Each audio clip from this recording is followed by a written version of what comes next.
வணக்கம். என்ன செய்தியை பார்க்க போறோம்னு கேட்டீங்கன்னா, பார்ப்பதற்கே குஷியா இருக்குதுங்க. RS பாரதி அழுவதும் ஒட்டுமொத்த திமுகவினரும் முக்காடு போட்டு கதறுவதும் பார்ப்பதற்கு மகிழ்ச்சியா இருக்கிறது. அது மட்டும் இல்ல, இரண்டாவது தமிழக வெற்றி கழகமானது தானாவே அழியுது. அதை பார்ப்பதற்கு இரட்டிப்பு மகிழ்ச்சியா இருக்குது. எப்படி அழியுது அப்படின்ற விஷயத்தை நாம விரிவா அந்த வீடியோவில் பார்க்க போறோங்க. ஆனா அதற்கு முன்பாக இதுவரைக்கும் நம்ம சேனலை நீங்கள் சப்ஸ்கிரைப் பண்ணலையா அப்படின்னா சப்ஸ்கிரைப் பண்ணிக்கோங்க. நீங்கள் சப்ஸ்கிரைப் பண்ண எனக்கு ஊக்கம் அதிகரிக்கும். நான் எப்போதும் சொல்கிறது தான், நான் ஆளுங்கட்சியும் எதிர்க்கின்றேன், எதிர்கட்சியும் எதிர்க்கின்றேன். அதனால் உங்களுடைய சப்ஸ்கிரைப் மட்டும்தான் எனக்கு ஊக்கம் தரும். அதனால் சப்ஸ்கிரைப் பண்ணிக்கோங்க. இப்போது முதல் செய்தியாக ஒரு வீடியோவிலேருந்து தொடங்கலாம் அப்படின்னு சொல்லிட்டு நான் நினைக்கிறேன். இப்போ இந்த வீடியோவை பார்த்துட்டு வாங்க. சாரே, நான் எந்த கட்சியில் இருக்கேன்னு தெரியுமா சாரே உங்களுக்கு?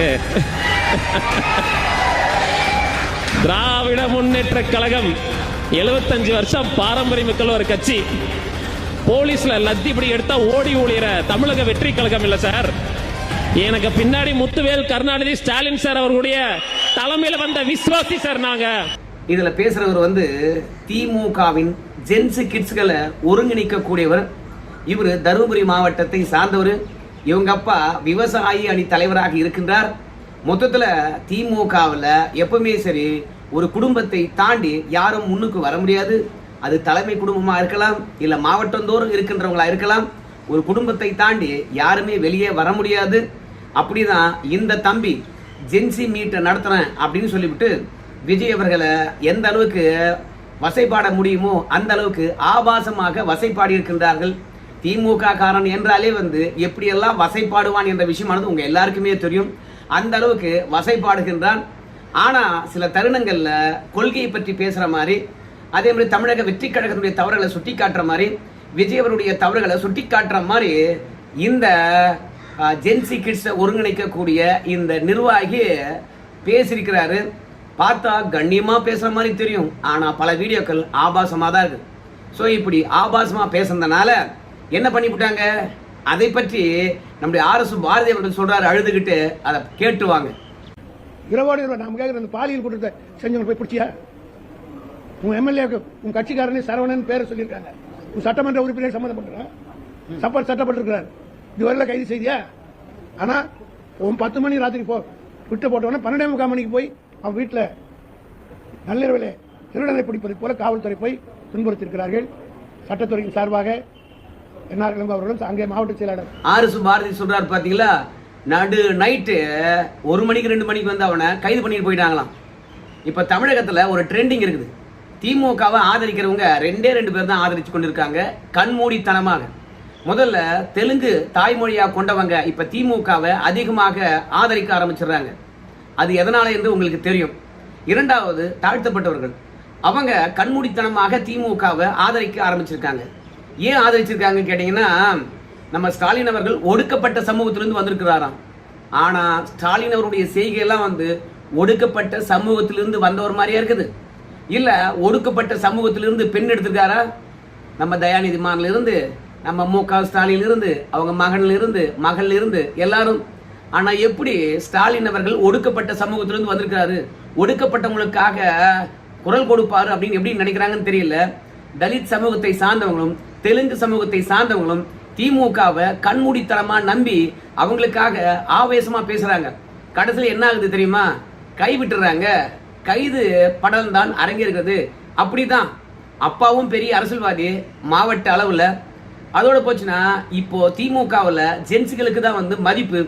அதனால நாம ஒவ்வொரு மாவட்டம் தோறும் ஜென்ஸு கிட்ஸ்களுடைய ஆலோசனை கூட்டம் நடக்கின்ற போது அவங்களுக்கெல்லாம் பெருசா பாதுகாப்பு கொடுக்குறாங்க திமுக. நமக்கும் கொடுப்பாங்கன்னு சொல்லிட்டு வார்த்தை விட்டாரு. நைட்டு 12 மணிக்கெல்லாம் தூக்கி உள்ள வச்சிட்டாங்க. அவ்வளவுதான். RS பாரதியிலிருந்து உதயநிதி ஸ்டாலின் இருந்து அப்புறம் வில்சன் வரைக்கும் எல்லாரும் கதறாங்க இவரை ஜாமீன் எடுப்பதற்கு. ஆனா அவன் பேசின விஷயமானது ரொம்ப ஆபாசமா இருக்குது. அதனால இது வரைக்கும் ஜாமீன் எடுக்க முடியல. அதாவது திமுக பொறுத்த வரைக்கும் அடுத்தவனை தான் பலி கொடுப்பாங்க, அவங்க பலியாகவே மாட்டாங்க. உணர்ச்சி பூர்வமாக இவங்களெல்லாம் காப்பாற்றுற மாதிரியே பேசுவாங்க, ஆனா அவங்களை காப்பாற்ற மாட்டாங்க. எனக்கு தெரிந்து கட்சிக்காரனை அழகா காப்பாத்துறது முதலிடத்துல பாஜக, இரண்டாவது அதிமுக. எனக்கு தெரிந்து முட்டி மோதி ஏதாவது ஒரு வழியில காப்பாற்றிடுவாங்க. கடந்த காலங்களில் ஆனால் இப்போ அதிமுக பொறுத்த வரைக்கும் யாரையும் காப்பாற்றுறது கிடையாது. அதனால் திமுக காரங்க இன்னைக்கு தொடர்ந்து சிறைக்கு போகிறாங்க. ஆனால் நள்ளிரவில் கைது அப்படின்னு RS பாரதி அவர்கள் கண்டிக்கிறாருல்ல, குரல் வலையை நசுக்கிறாங்க அப்படின்னு சொல்லி பேசுகிறாருல்ல, இவங்கெல்லாம் பேச தகுதி இருக்குதா? நல்லா யோசனை பண்ணி பாருங்க. கிஷோர் சாமி எத்தனை முறை கைது பண்ணியிருப்பாங்க, அதோட சவுக்கு சங்கர் எத்தனை முறை கைது பண்ணியிருப்பாங்க, கல்யாணராமன் எத்தனை முறை குண்டர் சட்டம் போட்டிருப்பாங்க, அதோட பத்திரிகையாளர் வராகி எத்தனை முறை கைது பண்ணியிருப்பாங்க. இந்த மாதிரி எல்லாம் கருத்து சுதந்திரம் என்று சொல்லிட்டு அவங்கெல்லாம் கொஞ்சம் கண்ணியமா பேசுறவங்க, வராகி தவிர மீதி அத்தனை பேருமே கொஞ்சம் கண்ணியமா பேசக்கூடியவங்க. அவங்கெல்லாம் நடு இரவுன்னு பார்க்காம அவங்கெல்லாம் ஒன்றும் தேச துரோகத்தை செஞ்சவங்க கிடையாது, அதே மாதிரி போதைப் பொருள் கடத்தினவங்க கிடையாது, கொலை செய்தவங்க கிடையாது. இன்னைக்கு RS பாரதி சொல்றாருல, அவங்கெல்லாம் என்ன கொலையா செஞ்சுட்டாங்க, தவேக அரசாங்கத்தை கேள்வி கேட்க கூடாதா, கேள்வி கேட்டா கைது பண்ணி உள்ள வைப்பீங்களா, அதுவும் 12 மணிக்கு 1 மணிக்கெல்லாம் கைது பண்ணுவீங்களா அப்படின்னு கேட்கிறாருல்ல. நாம சொன்னவங்கெல்லாம் எப்படி கைது பண்ணாங்க? சவுக்கு சங்கர் வீட்டில் மலத்தை கொண்டு வந்து ஊத்துனாங்களா இல்லையா? அப்போ மலத்தை ஊத்துனவனல்லவா கைது பண்ணியிருக்கணும். ஆனால் சவுக்கு சங்கர் தானே கைது பண்ணாங்க இந்த திமுக காரங்க. கருமா எங்க விட்டு போகாது. இன்னைக்கு திமுக காரங்க கதையை முடிக்கிறாங்க. இன்னைக்கு ஒட்டுமொத்தமாக பத்திரிகையாளர் சந்தித்து கதறாங்க. நம்ம உதயநிதி ஸ்டாலிலிருந்து RS பாரதியிலிருந்து ஆட்சி இருக்கிற போது எப்படிலாம் மிரட்டுவாங்க தெரியுமா RS பாரதி. அதுலயும் ஜெயலலிதா அவர்கள் வந்து பாத்தீங்கன்னா இவர் போட்ட கேஸ்ல தான் உள்ள போயிட்டாலாம். என்னுடைய கைராசி எப்படி தெரியுமா அப்படிலாம் சொல்லிட்டு ஜெயலலிதாவே தூக்கி உள்ள வச்சா, அந்த அளவுக்கு என் கைராசி அப்படின்னு சொல்லுவார். அதெல்லாம் பில்டப், உண்மை கிடையாது. உங்க எல்லாருக்கும் தெரியும், டாக்டர் சுப்பிரமணியம் சுவாமின்னு ஒருத்தர் இருக்கார் தெரியல, அவர் தான் ஜெயலலிதா மீது முதல் வழக்க போட்டார். அந்த வழக்கில் தான் ஜெயலலிதா உள்ள போய் வந்தாங்க. அதில் போய் திமுகவில் பேராசிரியர் இருந்தார் தெரியுமா, பொதுச் செயலாளராக, அவரும் இணைச்சிக்கிட்டாங்க. அந்த வழக்கு தான் கர்நாடகாவுக்கு மாறிச்சு. அந்த வழக்கில் தான் ஜெயலலிதா அவர்கள் சிறைக்கு போனாங்க. என்னவோ RS பாரதி அவர்கள் போட்ட வழக்கில் தான் சிறைக்கு போனாங்கன்னு சொல்லிட்டு பில்டப் பண்ணிக்குவார். மொத்தத்தில் ஜெயலலிதாவே உள்ள தள்ளிட்டேன் அப்படின்னா தான் ஒரு பெரிய ஆளுன்னு காட்டிக்கிறதுக்கு. இன்னைக்கு எவெல்லாம் வந்து திமுக சார்பில் ஜென்சி கிறிஸ்டின்னு சொல்லிட்டு வெளியே வந்து அக்கிரமம் பண்றானோ அவனெல்லாம் ஒன்று தட்டுறாங்க, இல்லைன்னா தட்டி தூக்கி உள்ள வைக்கிறாங்க.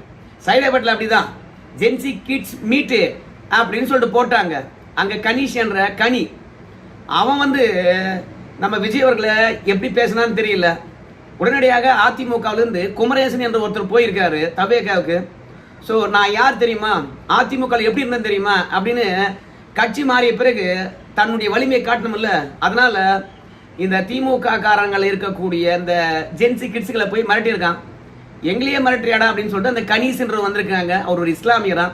உடனே இந்த குமரேசன் போட்டு ஆட்டியன்னு அடிச்சுக்கிறான். யாருக்கிட்ட வந்து எங்கடா கதை விடுற, டேய் என்ன உன் ஆட்சியா இருக்குது, என்ன பில்டப் பண்ற அப்படின்னு சொல்லிட்டு இஸ்லாமியரா இல்லவா, அதனால அவருடைய சம்பிரதாயங்கள் அவருடைய மத நம்பிக்கை எல்லாம் வந்து கொச்சப்படுத்தி பேசி கணீஸ் என்கின்றவரை தாக்கினதாக RS பாரதி அவர்கள் சொல்றார். முக்காடு போட்டு எல்லாமே அழுகிறாங்க. ஏன்னா தொடர்ந்து திமுக இருக்கிறவங்க அடுத்தடுத்து வழக்கை சந்திக்கிறாங்க. யாரெல்லாம் வழக்கை சந்திக்கிறாங்க அது ஒரு தனி வீடியோவா தரேன். அதனால ஆட்சி மாற்றத்துக்கு பிறகு திமுக காரனால தலையே தூக்க முடியல. ஆனா நான் என்ன சொல்றேன் கேட்டீங்கன்னா, திமுக காரனுக்கு ஒரே ஒரு அறிவுரை தான், இந்த தமிழக வெற்றி கழகத்தை தயவு செய்து கண்டுக்காம விட்டுடுங்க. ஏன் தெரியுமா, அவனே அழிஞ்சு போயிடுவான். இன்னைக்கு அன்புமணி ராமதாஸ், அதனை தாண்டி டிடிவி தினகரன், இவங்க 2 பேரும் தமிழக வெற்றி கழகமானது எந்த பாதையை நோக்கி போகுது என்ற விஷயத்தை தெளிவுபடுத்தியிருக்கின்றார்கள். நம்ம விஜய் அவர்களுடைய பிறந்த நாள் வந்து ஜூன் 22ஆம் தேதி. அன்றைய நாளில் ஒரு 300 பேருந்து தமிழக மக்களுக்கு அர்ப்பணிப்பது. ஸோ அதற்காக தமிழ்நாடு முழுவதும் இருக்கக்கூடிய அந்த பேருந்துகளை கிளாம்பாக்கம் பேருந்து நிலையத்துக்கு வர வச்சிருக்காங்க. குறிப்பாக கிளாம்பாக்கம் பேருந்து நிலையத்துக்கு வரணும்னா ஒரு பேருந்துக்கு 15,000 ரூபாய். நீண்ட தொலைவு நாகர்கோவில், திருநெல்வேலி, கன்னியாகுமரி அங்கிருந்துலாம் பேருந்து வரணும்னு வச்சுங்களேன் 40,000 ரூபாய் செலவாகுமா. ஸோ ஒரு பேருந்து கிளாம்பாக்கம் பேருந்து நிலையத்தில் வந்து நிறுத்த வேண்டும் என்றால் தொடக்க விழா என்று சொல்லிட்டு பேருந்தில் வர வச்சிருக்காங்க. 15,000 40,000 ரூபாய் வரைக்கும் செலவு பண்ணி பேருந்தை கொண்டு வந்து நிறுத்திருக்காங்க. ஆனால் நம்ம விஜய் அவர்களுடைய பிறந்த நாள் 22ஆம் தேதி. இன்னைக்கு என்ன நாள்? இன்னைக்கு 24. 2 நாளா கிளாம்பாக்கம் பேருந்து நிலையத்தில் இன்னைக்கு தான். அங்கிருந்து பேருந்து வந்தது 300 பேருந்து வந்திருக்குது. 300 பேருந்து வந்தா ஒரு பேருந்துக்கு 40,000 ரூபாய் டீசல் செலவுனா அப்போ கிட்டத்தட்ட எத்தனை கோடி ரூபாய் செலவாயிருக்கும். அதை விடுங்க, அதோட பேருந்து ஓடாமல் இருந்தா எவ்வளவு லாஸ் ஆகும். அது மட்டும் இல்ல, ஒரு பஸ்ஸுக்கு 2 டிரைவர், ஒரு கண்டக்டர், 900 பேர் வந்து இந்த பேருந்தை தொடங்கி வைப்பாரு நம்ம முதலமைச்சர் சொல்லிட்டு கிளாம்பாக்கம் பேருந்து நிலையத்துல வெயிட் பண்ணிட்டு இருக்காங்க. அவங்களுக்கு போதுமான கழிப்பிடம் கிடையாது, உணவு கிடையாது. அதனால அவங்களும் வேதனை அடைகின்றார்கள். ஸோ மொத்தமாக தமிழகம் முழுவதும் 8 கோட்டங்கள் இருக்குது, போக்குவரத்து கழகங்கள் இருக்குன்னு வச்சுங்களேன். அதுல விரைவு போக்குவரத்து கழகம், மாநகராட்சி போக்குவரத்து கழகம், இது ரெண்டும் சென்னையில இருக்குது. மற்ற 6 போக்குவரத்து கழகங்கள் பல்வேறுபட்ட மாவட்டங்கள் இருக்குது. ஸோ அங்கிருந்தெல்லாம் ஏகப்பட்ட பேருந்துகளை கொண்டு வந்திருக்காங்க. ஸோ மொத்தத்தில் 24 கோட்டத்திலிருந்து 300 பேருந்துகள் வந்திருக்கு. எவ்வளவு செலவாயிருக்கும். இங்க வந்து பேருந்தை இயக்காம அப்படியே நிக்க வச்சு என்னைக்கு தொடக்க விழா நடத்துது? அதனால இந்த அரசாங்கத்தை பொறுத்த வரைக்கும் எரிபொருளை பற்றியும் கணக்கில் கொள்ளல. அங்க இருக்கக்கூடிய டிரைவர்களை பொறுத்த வரைக்கும் அடிப்படை வசதி இல்லாம உணவு இல்லாம தவிக்கிறாங்களே, அவங்கள பற்றியும் கவலை இல்லை. அவங்களுக்கு சம்பளம் வந்துடும், வெட்டியா உட்கார வச்சு சம்பளம் கொடுக்குறோமே, அதை பத்தியும் கவலை இல்லை. இந்தியாவில் எரிபொருள் தட்டுப்பாடு எவ்வளவு இருக்குது? இந்த நேரத்தில் பேருந்துகளை வந்து சும்மா நிறுத்தி வைப்பதும், பல கிலோமீட்டர் வந்து ஓட்டி வந்து அங்க எரிபொருளை வீண் பண்ணதும் இந்த அரசாங்கத்துக்கு எந்த விதமான அக்கறையும் கிடையாது. மொத்தத்தில் அந்த 300 பேருந்துகள் வேஸ்டா 2 நாளா நிக்க வச்சு கோடிக்கணக்கான ரூபாய் செலவு. என்னைக்கு தொடங்கி வைக்க போறாரு? இன்னைக்கு கூட நல்ல நாள் தான், தொடங்கி இருக்கலாம், ஏனோ தொடங்கல. அதனால தான் 2 பேரும் சுட்டி காட்டியிருக்காங்க. மக்கள் மாற்றம் வேண்டும் என்பதற்காக ஆட்சி கட்டில உட்கார வச்சாங்க. ஆனா நீங்க என்ன பண்றீங்க பாத்தீங்களா? கடந்த காலங்களில் பேருந்து தொடக்க விழா என்றால் சம்பிரதாயத்துக்கு 2-3 பேருந்துகளை மட்டும் கொண்டு வந்து நிறுத்தி வச்சு அதை தொடக்க விழா நடத்துவாங்க. மீதி பேருந்துகளை பொறுத்த வரைக்கும் அந்தந்த மாவட்டத்திலே வந்து மாலை மரியாதை போட்டு அவங்க பேருந்துகளை அங்கங்க இருக்கக்கூடிய எம்டிக்கள் வந்து பாத்தீங்கன்னா அந்தந்த பணிமனையினுடைய எம்டிக்கள் வந்து தொடங்கி வைப்பாங்க. அப்படிதான் வாடிக்கையா இருந்தது. இன்னைக்கு விஜய் தான் 300 பேருந்தையும் தொடங்கி வைக்கணுன்றதுக்காக கொடியசைத்து இந்த மாதிரி பேருந்து நிலையத்தில் நிக்க வச்சு எல்லாவற்றையும் நாசம் பண்றீங்களே அப்படின்னு கேட்டிருக்காங்க. எவ்வளவு மக்கள் வரி பணம் வீணாகுது. இந்த அரசாங்கம் இதை பற்றி கவலைப்படல வச்சுங்களேன், மக்கள் இந்த ஆட்சியை தூக்கி எறிவதற்கும் கவலைப்பட மாட்டாங்க. எனக்கு தெரிந்து இந்த ஆட்சி தானா போகுது வீட்டுக்கு, கவலையே பட தேவையே இல்லை. ஏன் தெரியுமா? இன்னைக்கு கூட பாருங்க, கோவையில இல்ல சேலத்துல ஒரு பெண் கற்பழிக்கப்பட்டு கொலை செய்யப்பட்டு நிர்வாணமா கிடந்திருக்காங்க. யார் என்னன்னு தெரியல, கூட்டுப்பாலியல் வன்புணர்வுன்னு சொல்றாங்க. செங்கல்பட்டுல 8ஆம் வகுப்பு படிக்கின்ற மாணவி கழிப்பறைக்கு போயிருக்காங்க. 2 இளைஞர்கள் மடக்கி தூக்கிட்டு போயிட்டு கூட்டு பாலியல் வன்புணர்வு செஞ்சிருக்காங்க. பெண்கள் பாதுகாப்பு எங்க இருக்குது சொல்லுங்க பார்க்கலாம். இன்னைக்கு பெண்களுக்கு எதிரான குற்றங்கள் அதிகரிச்சிருக்குது, அதை பத்தி பேசவே இல்லை. 300 பேருந்துகள் வீணா நிக்க வச்சிருக்காங்க, அதை பத்தி பேசவே இல்லை. மேயரை பொறுத்த வரைக்கும் பிரியா மேயர் இன்னைக்கு சென்னை மாமன்ற கூட்டத்தில் பெரிய கலவரத்தை ஏற்படுத்திட்டாங்களாம். புதிய சட்டம் போட்டாங்களாம். அதிமுக திமுக மாமன்ற உறுப்பினர்கள் மோதலாம், காங்கிரஸ் மற்றும் திமுக மாமன்ற உறுப்பினர்கள் மோதலாம். இதெல்லாம் யார் கேட்டது சொல்லுங்க பார்க்கலாம். அது மட்டும் இல்லாம இன்னும் 2 செய்தியானது செமையா வைரல் ஆகிட்டு இருக்கு. என்ன வைரல் ஆகிட்டு தெரியுமா? காரைக்குடி மாமன்ற கூட்டம் நடக்குது. அந்த மாமன்றத்துல திரிஷா போட்டா வேணுமா, அதை கண்டிப்பா வைக்கணுமா. 11வது காரைக்குடி மாமன்ற உறுப்பினர் வந்து வையுங்க. திரிஷாவால தான் விஜய் அவர்கள் அரசியலுக்கு வந்தாரு. திரிஷா சொல்லி தான் வந்து விஜய் அவர்கள் வெற்றி பெற்றார். இன்னைக்கு திரிஷா சொல்லி தான் அங்கே ஆட்சியே நடக்குது. அதனால திரிஷா போட்டா வைங்க அப்படின்னு அடம்பிடிக்கிறாங்க. அந்த சமூக வலைதளத்தில் பரப்பி விட்டு பெண்களுக்கு நடந்த கொடுமைகளை மறைக்கிறாங்க. 2வது உங்க எல்லாருக்கும் தெரியும், மெர்ச்சி சுசித்ரா அவங்க விஜய் மீது பயங்கரமாக குற்றச்சாட்டுல வைக்கிறாங்க.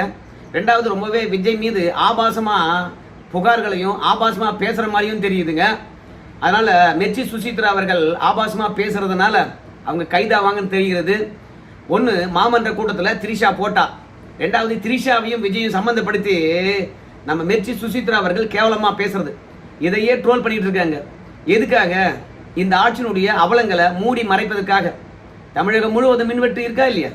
இருக்கு. அதனால நிர்வாக திறனற்று இருக்கிற இந்த அரசாங்கத்தினுடைய எல்லா விஷயங்களும் மூடி மறைப்பதற்காக தேவையில்லாத விஷயங்களை நம்ம கிட்ட கொண்டு வந்து சேர்க்கிறாங்க. அதனால நம்மளை பொறுத்த வரைக்கும் இந்த ஆட்சி உண்மையை மக்களுக்கு கொண்டு சேர்க்க கூடாதுன்னு ஊடகமானது மறைப்பதனால திமுக தோத்த மாதிரி அதுவும் தோக்க போகுது. அது மட்டும் கிடையாது, திமுக இன்னைக்கு அழிந்து நிற்கிற மாதிரி தவேகாவும் அழிந்து நிற்க போகுது. ரீல்ஸ் எடுத்து போட்டுக்கிட்டு திரிஷா பற்றி புகைப்பாடி கொண்டு இருக்கின்ற இந்த தவேகாவுடைய தற்குறிகளுடைய செயலாம் பார்க்கும்போது தானாவே அழிய போகுது. எதுக்கு திமுக காரன் வந்து பாத்தீங்கன்னா தமிழ்நாடு முழுவதும் ஜென்சி மீட்டர் நடத்திட்டு இருக்காங்கன்னு தெரியல. இந்த தமிழக வெற்றி கழகமானது அதிமுக இருந்த ஊழல் பேர் வழிகள்லாம் அங்க போய் சேர்ந்ததுனால கண்டிப்பாக சுயநல பேர் வழிகளாக நான் வெற்றி பெறணும், அடுத்து வெற்றி பெறணும் இல்லையோ அப்படின்னு தன்னுடைய சுயநலத்தின் காரணமாக தன்னை காப்பாற்றியதுக்காக முயற்சி பண்ணுவான் தமிழக வெற்றி கழகத்தில். அப்புறம் தமிழக வெற்றி கழகமானது வெற்றியும் வராது, அதிமுக மாதிரி மாறித்தான் போகும். அதனால் பெருசாக தமிழக வெற்றி கழகத்தை பற்றி நம்ம பீத்தி கொள்ளவே தேவையில்லை. நான் கூட திமுகவில் தமிழ்நாடு முழுவதும் ஜென்சி கிட்ஸினுடைய மீட்டிங் நடத்துகிறாங்கப்பா அப்படின்னு நினச்சேன். பரவாயில்ல, திமுக எழுந்து வந்துடுச்சு அப்படின்னு நினச்சேன். அப்புறம் தான் தெரியுது மொத்தமே குடும்ப உறுப்பினர்களை பொறுத்த வரைக்கும் நாமெல்லாம் திமுக அரசியலை பற்றி பேசுறது கிடையாது. வீட்டுக்குள்ள இளைஞர்கள் இருந்தாலும் திமுகவுக்காக வெளியே வரல. அதனால பரம்பரையாக திமுகவில் இருந்து குடும்ப அரசியல் பண்ணி நம்ம குடும்பம் மட்டும் வீட்டில் இருந்தால் எப்படிரா வர சொல்கிறா அவங்க குடும்பத்தை சம்பாரிச்சிங்கல்ல, ஜென்சி கிட்ஸ்ன்ற போர்வையில் அவனுக்கு வெளியே வந்து பேச சொல்கிறா அப்படின்னு திமுக தலைமையான உத்தரவிட்டிருக்கும் போல இருக்குது. ஒவ்வொரு மாவட்டத்தில் இருக்கக்கூடிய குறுநில மன்னர்களுடைய குடும்பத்தின் வாரிசுகள் ஜென்சி மீட் என்று சொல்லிட்டு தமிழ்நாடு முழுவதும் நடத்திக்கிட்டு இருக்குது. இந்த மாதிரி குடும்ப உறுப்பினர்களே ஜென்சி மீட் நடத்தினா தமிழகத்தில் இருக்கக்கூடிய இளைஞர் பட்டாளம் திமுகவில் இணைவாங்களா? ஏன் இந்த மாதிரி பேசணும்னு கேட்குறீங்களா? திமுகவை நோக்கி கோடான கோடி இளைஞர்கள் வருகின்றார்களா? தவேகாவுக்கு பொறுக்கலையா? அதனால தான் நம்ம திமுகவுடைய ஜென்சி கிட்ஸ்களை அடிக்கிறாங்களாம், ரெண்டாவது கைது பண்ணுறாங்களாம். நம்முடைய RS பாரதி அவர்கள் சொல்கிறாரு, நீங்கள் கைது பண்ணுங்க, நாங்கள் சும்மா விட மாட்டோம். ஒரு ஆளை தானே கைது பண்ண, ஆபாசமாக பேசிட்டான்னு சொல்லிட்டு 1,00,000 பேரை களத்தில் இறக்கும். அப்புறம் நீ என்ன பண்ண முடியும்? ஏன் நானே பேசுவேன், என்ன பண்ண முடியும்? என்னை கைது பண்ண முடியுமா அப்படின்னு நம்முடைய RS பாரதி அவர்கள் சவால் விடுறாரு. பில்டிங் ஸ்ட்ராங்கு பேஸ்மெண்ட் வீக்கு மாதிரி தான் தெரியுது. அதனால திமுக காரனை பொறுத்த வரைக்கும் வழக்கென்றால் காத தூரம் ஓடுவான். அதனால முதல் கைது அரங்கேறிருக்குது. அடுத்தடுத்த கைதுகள் அரங்கேறுகின்ற போது இன்னும் கதறலும் இன்னும் கண்ணீர் விடுகின்ற காட்சிகளும் திமுகவிலிருந்து அதிகமாக பார்க்கலாம். அவையெல்லாம் அதிமுக காரன் பார்த்து ரசிப்பதற்காக தவேகா காரன் ஜெயராம் பாரு, அதையெல்லாம் பார்க்கும்போது நமக்கு குஷியா இருக்கிறது. உங்களுக்கு எப்படி இருக்குதுங்க இந்த செய்தி? அதை பற்றி எனக்கு கருத்து தெரிவிங்க. திமுக காரனும் தவேகா காரனும் சண்டை போட்டுக்கிட்டு நல்லா இருக்குதா? கருமா திமுக விட்டு போல தானே. நன்றி நண்பர்கள்.